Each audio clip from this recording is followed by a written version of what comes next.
Hey, it's Dave from MatterHackers, and today we're sitting down with Ben Redford from Mayku to talk all about the Multiplier. Hey, I'm Dave from MatterHackers, and I am lucky enough to be sitting here with Ben Redford from Mayku. My first introduction into your products was certainly some of your early thermoforming machines, but thanks for being here. Thanks very much, Dave. Pleasure to be here. Thanks for having us. Yeah, thanks for coming to visit MatterHackers headquarters and sitting down with us. Yeah, it's a today. pretty cool place. Yeah, Yeah, not gonna lie. we take a lot of pride in it, so thanks. You for the should. compliment. I mean, it's awesome. Yeah. Yeah. So I want to get to know you a little bit, get to know the company that you founded and are currently operating, and some of the products that you guys have recently launched that I think are huge game changers. Specifically, most of our audience are 3D printing enthusiasts, whether it is hobby or work related, or even big industry or small companies that are being formed on some of the 3D printing tools that our audience has been using or is currently using. But the products that you're making are kind of a tool to be used with 3D printing.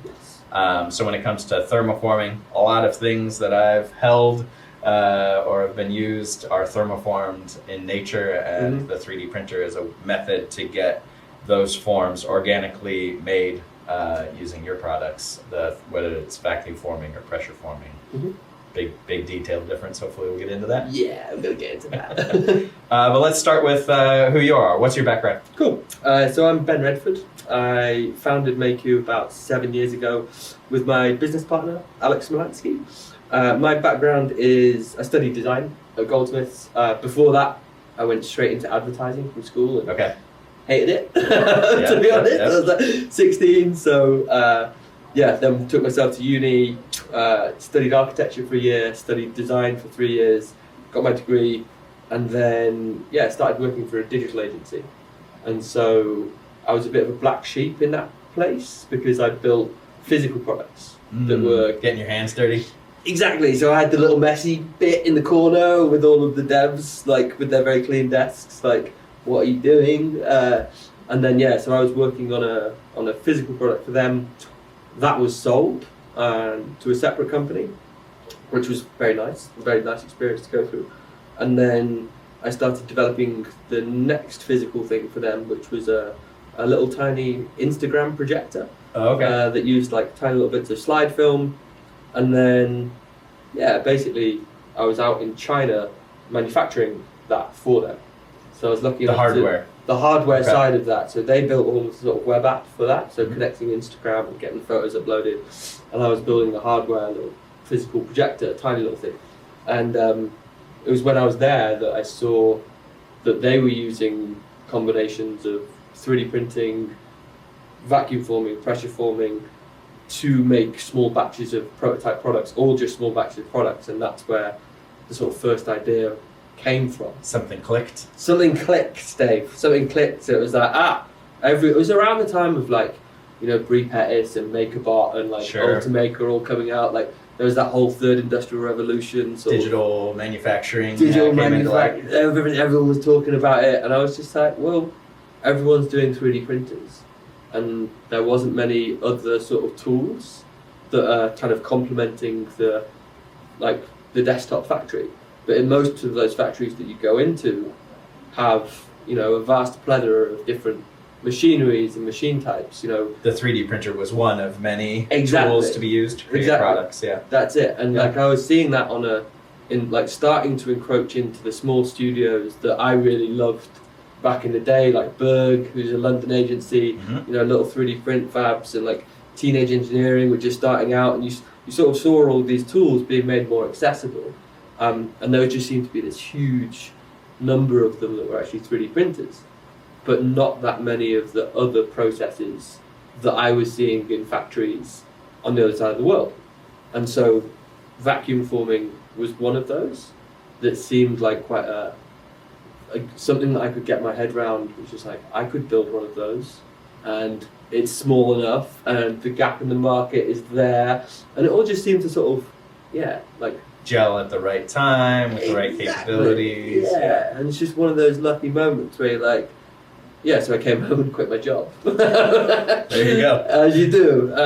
And then, built the first prototype, me and Alex, my business partner, in a basement in London for like Classic a year. startup. Exactly, like sheet bent steel, and just like clunked one together and got it made in a factory in Wales. Nice.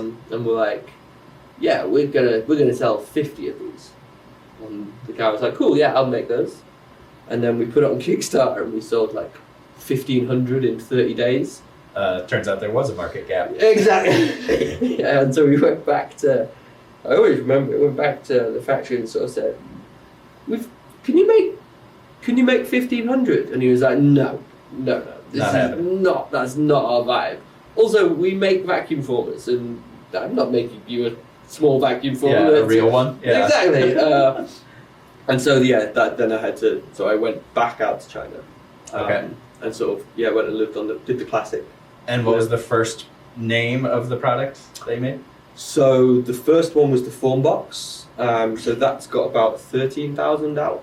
Okay. That's been in the market for about 5 years now. Still in the market. Still in the market, still going strong. Had a lovely email from a customer the other day just saying, just wanted to let you know that I've done my 10,000th form today on the form box, and I bought it 2 years ago, and we were like, wow.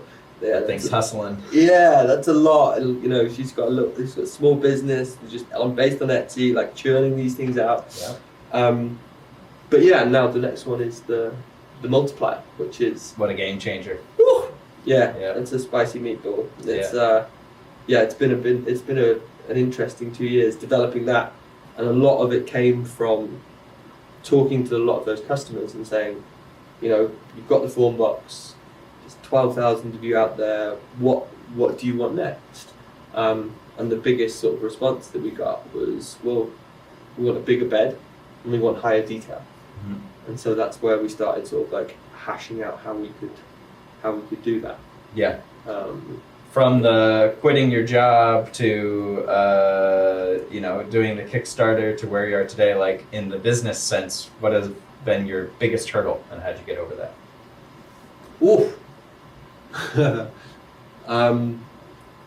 Personally, I'm CPO, and Alex does an excellent job being CEO and doing, thank God, for a lot of the a lot of the financial and the numbers side of it. And so I would, but for me personally, one of the biggest hurdles we ever got over when we first made the first batch of form boxes. We get about 350 on a container, and I've been living in China for about 6 months. And our first container was being shipped, and it was coming up to Chinese New Year. So Chinese New Year. There's a timeline, Yeah, exactly. So you're like, gotta get it done. And so Chinese New Year was coming around, and I had to leave because they shut down all the flights and planes and all that kind of stuff. It's very hard to travel. And I had to go before they put all of the final 350. I checked like 100 of them before they went. Ready to roll. And then before I left, I put 6 on air, and like airships them back to our London office to make sure that they were okay. And then got back to London, took these 6 out of their boxes, and they were all just in bits. And there was like screws falling out, and I was like, no, what are we gonna do? And so I had to go and meet the container in the Netherlands, and go and hand check every single one, and make sure that and sort of set up. We understood what the problem was. There was like a slight difference in the sort of in a machine bore of one of the columns. Oh, okay. And there was like a slight tolerance issue that had just been missed, and it was like 0.03 mil or something, but it was enough to make these screws wobble out. Just wobble out when vibrating on a ship. Vibrating on a ship for 2.5 months, and it was just enough to do it. Wow. So we bought like an industrial tub of Loctite.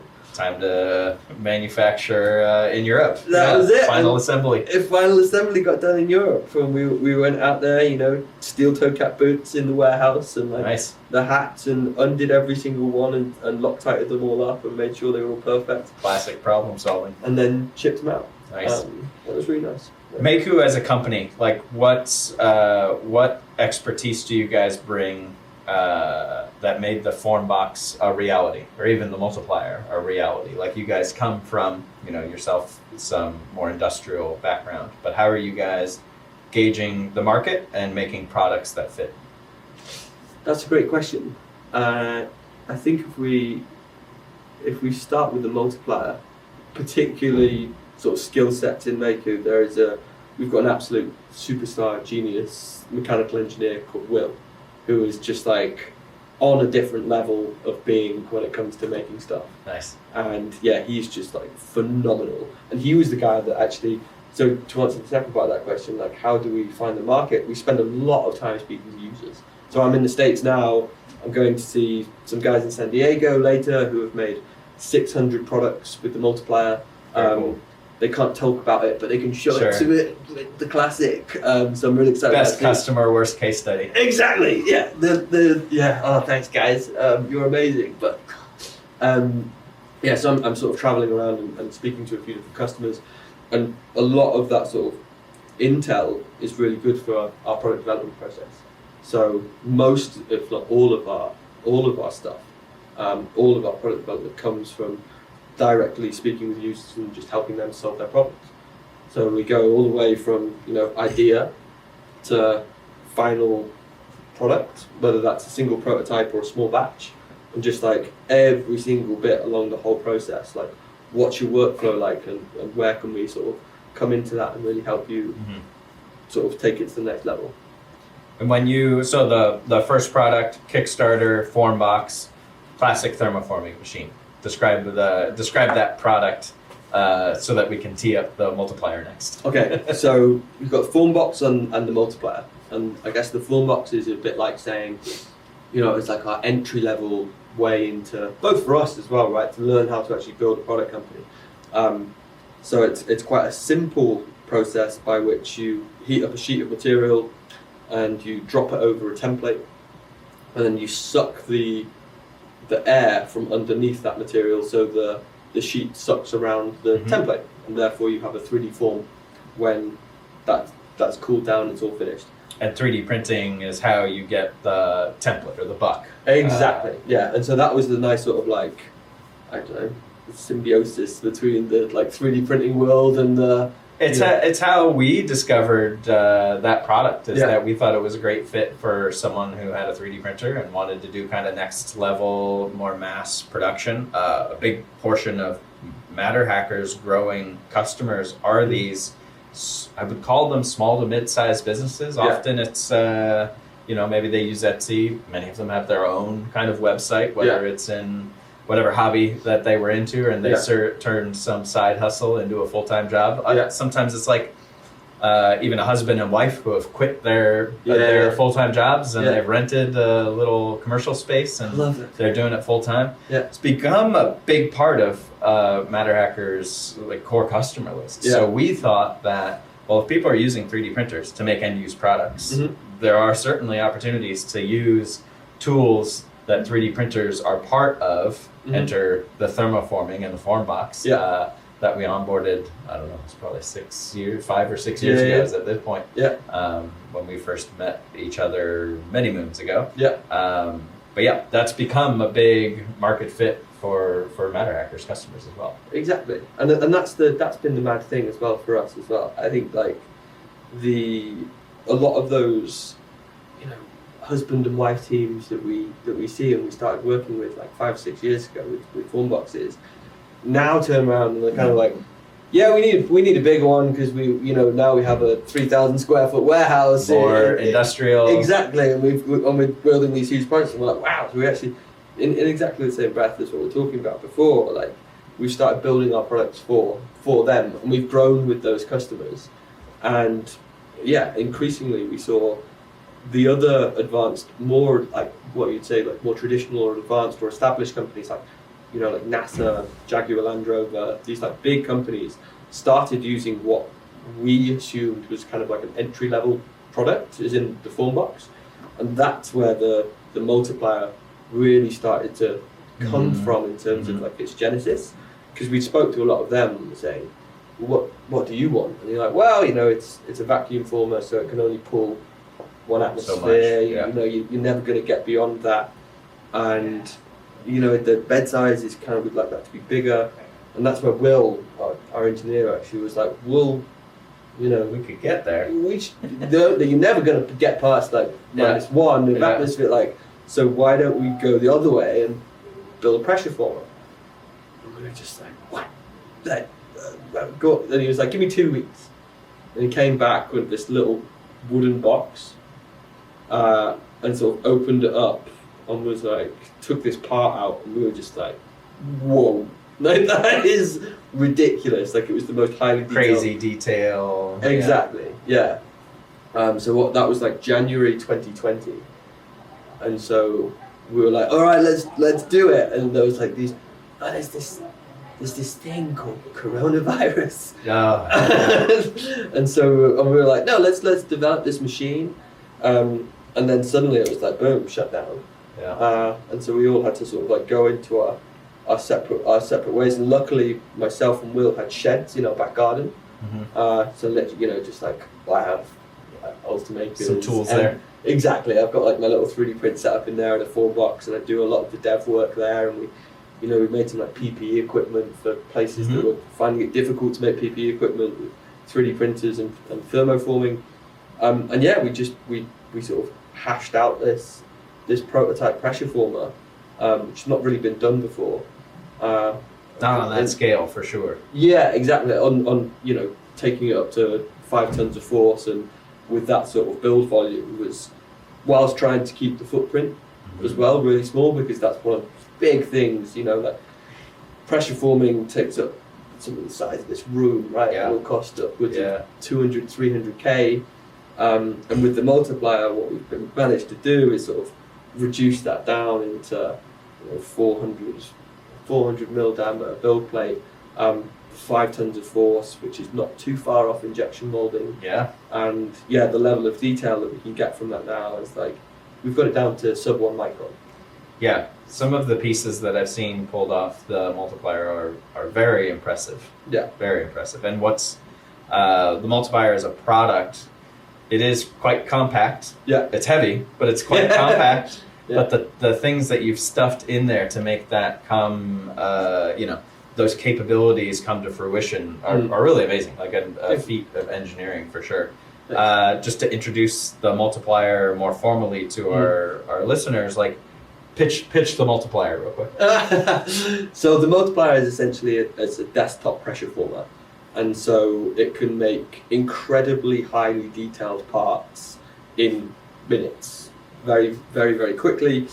So if you imagine that you're 3D printing a single piece, this big, it might be like a 12-hour print, and it's going to be restricted to certain materials. You can put that piece in the multiplier, and it will make a bunch of them very fast to incredibly high detail without having to wait 12 hours per part. Yeah. And so you can essentially make small batches of products in minutes. Yep. That's essentially it. Yeah, and it's to the point where you see, for better or worse, on like an FFF print, you can see some of the layer lines in the final product, which is good to highlight the detail, but also good to be aware of from a final product. Exactly. And the difference between, so you use the word pressure forming. What's the difference between pressure forming and vacuum forming? So vacuum forming, like we mentioned before, that process, you have a heated sheet of material, you're dropping it over a buck or a template, and then sucking the material out from underneath it. So because you're sucking a vacuum, you can only go to 1 atmosphere, and you have to draw all of that air through your buck, right? So you have to have air holes and vent holes, and it's like an air hockey table, but in reverse. Exactly. Yeah, exactly. And then with pressure forming, what we've done is sort of like turn that process on its head.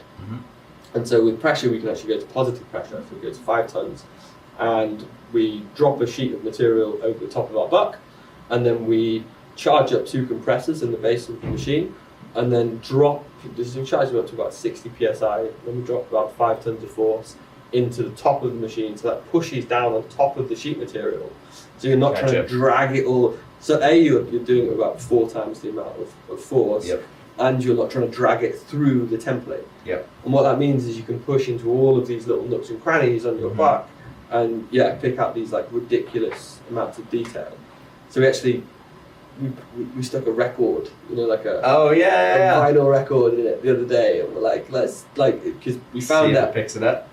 and it does. So we've not cast it yet, but we put the vinyl on, we formed it, and then we cut the form out and stuck it on a record, and it plays backwards, obviously, because it's the negative, but it plays and backwards. Plays inverted. It plays inverted, so it's got that sort of is it the voice of the devil vibe? Right. But it's that's amazing that it picks up those microns of detail from that though. It's absolutely insane, Cool. and it's just the sheer amount of pressure that we can get into that tiny space, which all of that sort of products and development that we did throughout the pandemic, which is just worked out into this machine, which is a lot more powerful than we ever anticipated, because we were aiming it towards the Formlabs, the Ultimakers, kind of 50-60 micron space, so we don't pick up those layer lines, and now we found out that we can go to sub one. Sailed right past that. We just product expectation.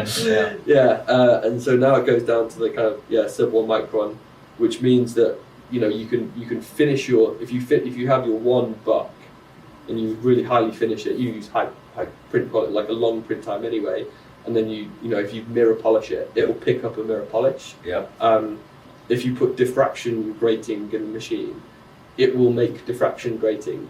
It will pick up 1 micron diffraction, which is just insane. Yeah, I think what I saw when I first saw the Multiplier, which was at Forum Next last year with your team, is they had a rainbow diffraction thing that was just merely a texture. So there's shiny, there's matte, and then there's refraction. Exactly. And 3 different pressure formed materials picked up those 3 surface finishes of the 3D printed part, or even the refraction one, I think was glass or something like that, but it picked up that level of detail, which really just blew my mind. So when I think of vacuum forming, the Formbox is a great tool.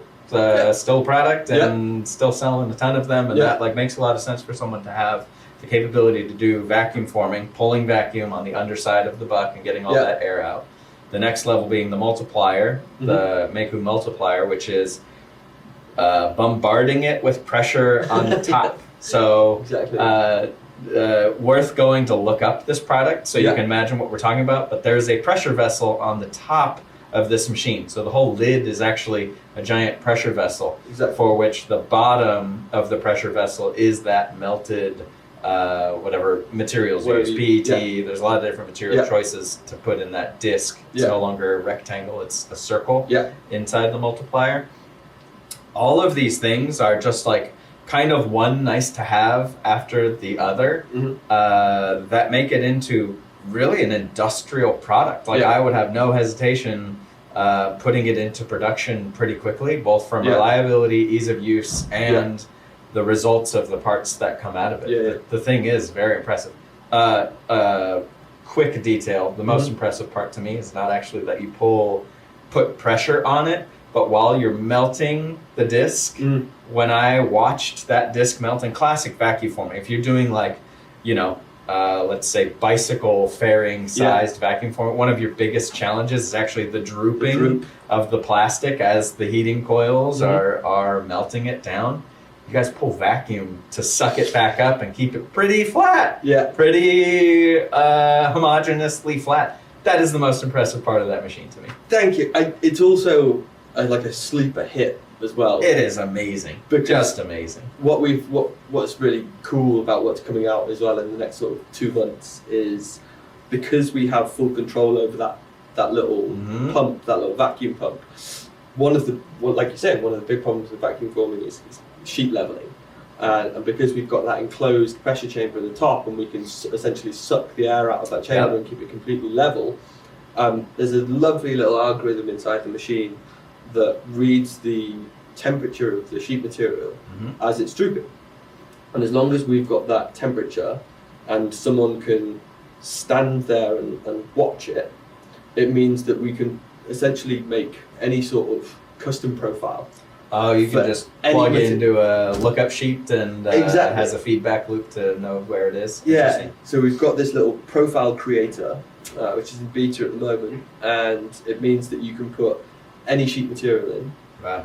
to the multiplier. It'll heat it up, and all a user has to do is eyeball it and press one button, the up Boop, button, boop, boop. Yeah. just to keep it level. Yeah. And then, so if it starts to droop, you press it up and it'll pull some air out and it'll keep it level.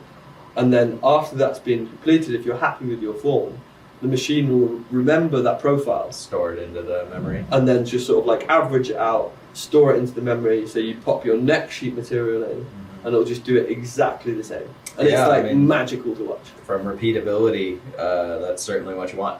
I know you can, like it's amazing seeing it. You can Yeah. hear it happening Yeah, as well. yeah, Pull that a little yeah. little vacuum, Yeah. and then you see it rise up. That's, I mean, it's some of the best B-roll we could ever capture for your product, honestly, as a process point to get Yeah, to those perfect parts at the end.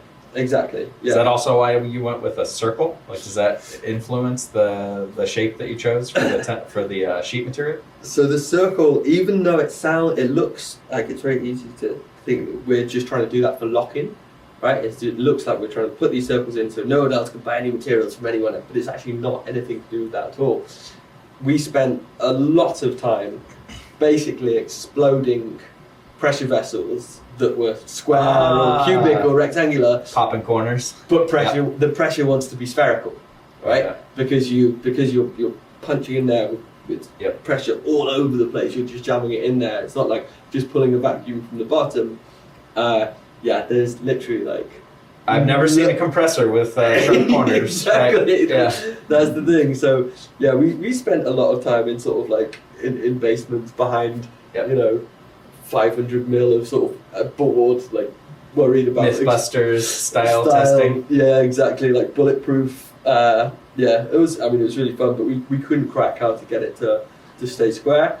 And so yeah, that's why we've got that dome. So that's about 2.5 mil thick steel, with the little. So it's as few sort of any breaks in that dome as possible. Interesting. So very, very few amount of wires that go in there, but quite a lot of sensors and a lot of feedback we can pull out of it. Very cool. Which is but that's the whole way that we could get that 5 tons of force into the machine. Otherwise, it was just not possible to achieve that level of detail. That makes a lot of sense. That's it. So when it comes to the Mayku form box and the multiplier, maybe rip through 2 or 3 case studies that, for context, may lead our listeners into saying like, that's what I need one of those for if they're not familiar with it. And that could be, again, maybe some companies using them as tools or someone using them in their workshop or in their garage even. Like what cool things are you seeing? What case studies are you excited about? So there's sort of a differentiation between ones I can talk about, Sure. The coolest ones you can't talk about. and ones I can talk about.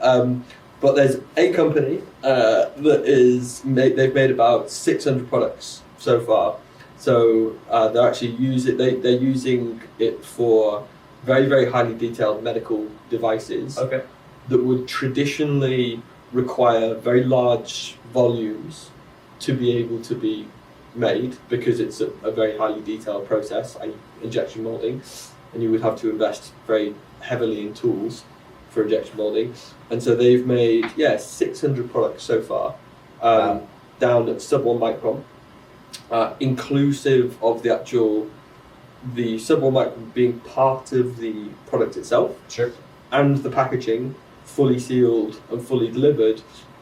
Their lead time on making those was, I think their sort of yield is about 50 a day at the moment, and they're trying to get that down as much as possible. So they've gone from waiting 3 months for tooling to happen and having to order in incredibly large batches, to having about a 2-week lead time and being able to provide them to customers in batches of sort of 300. Mm-hmm.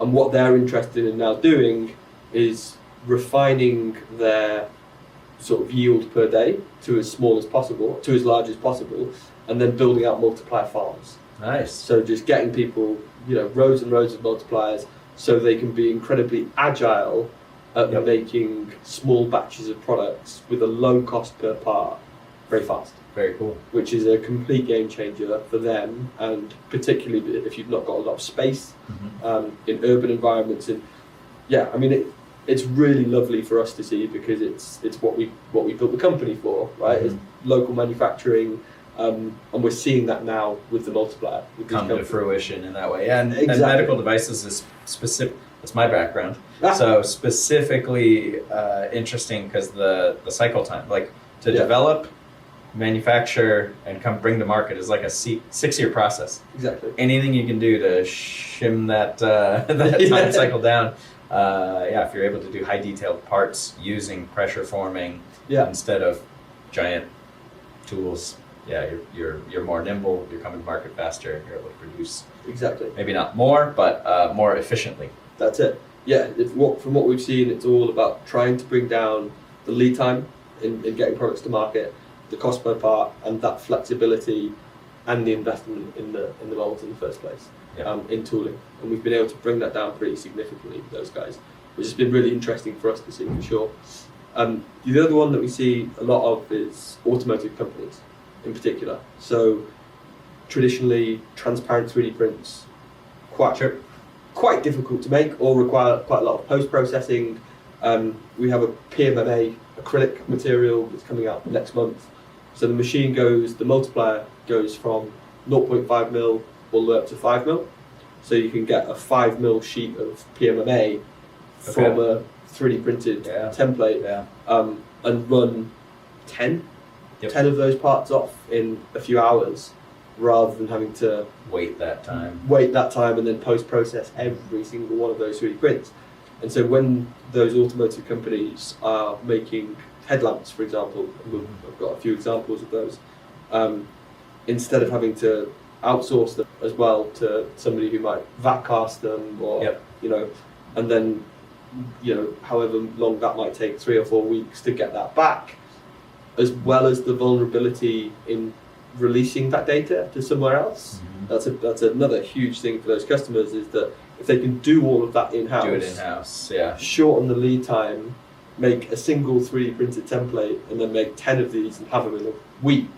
It's just the machine's paid for itself in a couple of uses. Absolutely. And so that's where we see like those sort of high-end R&D environments where you need to prototype very fast without revealing anything that you're keeping it all in-house. Keeping it all in-house and being able to get like completely optically clear parts without ridiculous amounts of post-processing time. It's just been a game changer for those guys. Yeah, that's amazing. That's very cool. I know Mayku as a company, as a culture, you guys always are, you've come to market with 2 products already, and I know you got, plans for many other products, but I was most interested when we first spoke about like your plan for the company and the products you'll bring to market.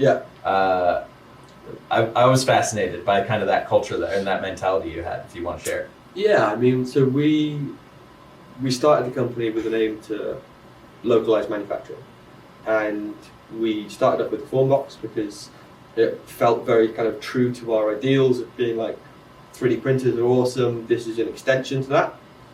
The multiplier feels like quite a big step change from the form box to, from vacuum forming to pressure forming, and essentially putting 200,000-300,000 pound machine condensed down, putting it on a desktop, which again speaks very truly to our ideals. And so the next big question is, what's the next one, right? Like, what's the next process that we want to try and attack?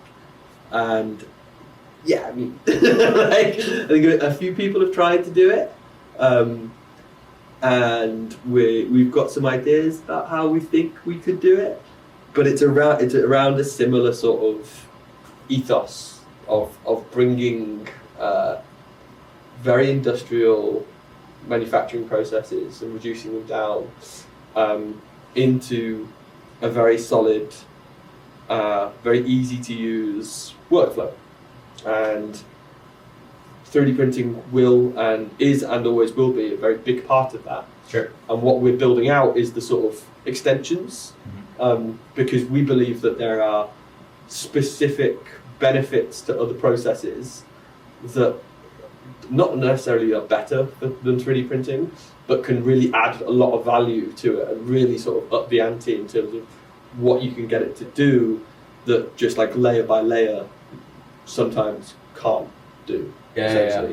Well, certainly it democratizes industrial processes, brings them to the desktop, to the workshop, to the benchtop, and I think it's interesting when you describe like using a 3D printer as a tool, and this is a tool for the tool to make end-use products. Mm-hmm. And I think it's great that sort of you as a founder and your partners and Mayku as a company are sort of have this grander scope than just a little thermoforming box or a vacuum former box that's coming to market, and then the industrial version of that. But you really have your eyes set on how do we make more tools to democratize these industrial processes and get them into more people's hands. Exactly. So more people can succeed with their hobbies, with their businesses, with their enterprises, and come to market with products faster and cheaper and easier. Yeah. And that's what I mean. We've been going 7 years now, and it's taken us this long to get to the Multiplier, and now we've always got sort of like one eye on the future in terms of what the next process will be, which is super exciting. But in exactly the same breath, the Multiplier has so much like potential because it's our first smart machine. Essentially, it's the first machine that we've connected to Wi-Fi, and we're very, very excited about that in particular because it means that we can do really interesting stuff with firmware profiles. Very simply, we can upload firmware profiles remotely to the machine, and so if a new material comes out, you can take that material and start using it. It'll work perfectly every time. And especially with custom mode, where we can also have people all over the world with much more niche materials that we wouldn't necessarily stock, being able to share those profiles with the community as well. The sort of accessibility to those materials gets exponentially larger. But it also means that we can change the actual functionality of the Multiplier itself, which is super exciting. New way to think about things. Exactly, yeah. So we've basically got pressure and heat connected to the web. One of the big things that can do, or that there are other large already mass manufacturing processes that do that, or are autoclaves. Absolutely. So that's something that we're sort of testing out. Can you get there? Yeah. I don't even know if I can say that. Might have to say that bit out. But yeah, that's something that's close, I would say, at the moment, and very promising, and is something that we see a lot of those more advanced companies, especially, very, very interested in because of what it actually affords, right? Because you've got a pressure former as almost like a baseline, and then like an autoclave. Again, it's just like... Well, then the challenge is like what temperatures and what pressures can we get to. Exactly. Stand behind that bulletproof glass and start testing away. Which is what we've been doing. That's very cool. Yeah. Well, Ben, thanks for your time. I think it's fascinating to learn more about your company that you've developed and what Mayku's doing, as I said, to sort of democratize industrial processes and make tools that go along with 3D printers. And I'm sure our audience is grateful to hear about your backstory, the company you've successfully been able to hustle through, and hopefully make more products through. So thanks for joining us today. Thank you so much for having me, Dave. Really enjoyed it. Yeah, it was a pleasure. Cheers.